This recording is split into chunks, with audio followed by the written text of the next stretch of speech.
اگر آپ گالیاں دیں گے تو آپ بھی سنیں گے۔ اپنا موازنہ دوسروں سے نہ کریں، اگر آپ ایسا کرتے ہیں آپ اپنی توہین کرتے ہیں۔ دنیا میں تنقید کرنے والے پہلے ہی بہت زیادہ ہیں، تم حوصلہ افزائی کرنے والے بن جاؤ۔ ہم ایسے منافق لوگ ہیں کہ کسی کی تکلیف کو اس کے گناہوں کی سزا سمجھتے ہیں اور اپنی تکلیف کو آزمائش۔ لوگ کیا کہیں گے؟ یہ ایسی گھٹیا سوچ ہے جو اللہ کا ڈر نکال کر لوگوں کا خوف ذہن پر غالب کر دیتی ہے۔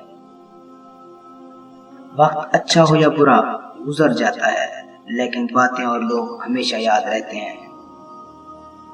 جب اپنوں میں غدار، مکار اور منافق پیدا ہو جائیں تو میدان میں کھڑا شیر بھی کتوں سے ہار جاتا ہے۔ جب عقل پر پردہ پڑ جائے تو سمجھانے والا آدمی سب سے برا لگنے لگتا ہے۔ ہمیشہ سچ بولنے سے انسان کو ذہنی پریشانی سے نجات مل جاتی ہے۔ کنویں میں رہنے والا مینڈک سمندر کے بارے میں کبھی نہیں جان سکتا۔ ایک جھوٹ 1000 سچ کو خراب کر دیتا ہے۔ غصے کی بجائے مسکرانے والا ہمیشہ مضبوط سمجھا جاتا ہے۔ خوش رہنا بادشاہ بننے سے بہتر ہے۔ جب اندر کوئی دشمن نہ ہو تو باہر کے دشمن آپ کو نقصان نہیں پہنچا سکتے۔ لوگوں کی بات پر توجہ کم دیں، بس صرف دیکھیں کہ وہ کیا کر رہے ہیں۔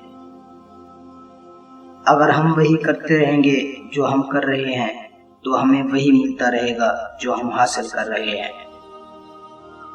تم اپنی زندگی میں اتنا خوش رہو کہ خدا کو بھی تم سے محبت ہو جائے۔ تم خود اپنی تقدیر لکھتے ہو، خدا صرف قلم پکڑ کر ساتھ دیتا ہے۔ مسکرانا بھی عبادت ہے، چھپ جانا بھی عبادت، اپنی زندگی کو خدا کے حوالے کرنا بھی عبادت ہے۔ بلا وجہ تنقید کرنا، مسترد کرنا اور شکایت کرنا بے وقوف لوگوں کا کام ہے۔ ہماری تھکاوٹ کی وجہ کوئی کام نہیں ہوتا، بلکہ ہماری پریشانی اور ڈپریشن ہوا کرتی ہے۔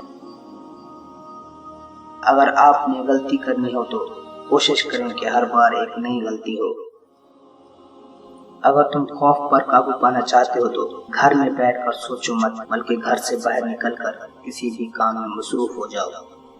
باسلام ویڈیو اچھی لگے تو لائک اور شیئر ضرور کیجیے، اور اس طرح کی مزید ویڈیو دیکھنے کے لیے ہمارے چینل کو سبسکرائب کیجیے اور بیل نوٹیفیکیشن کو آن کر دیجیے۔ شکریہ۔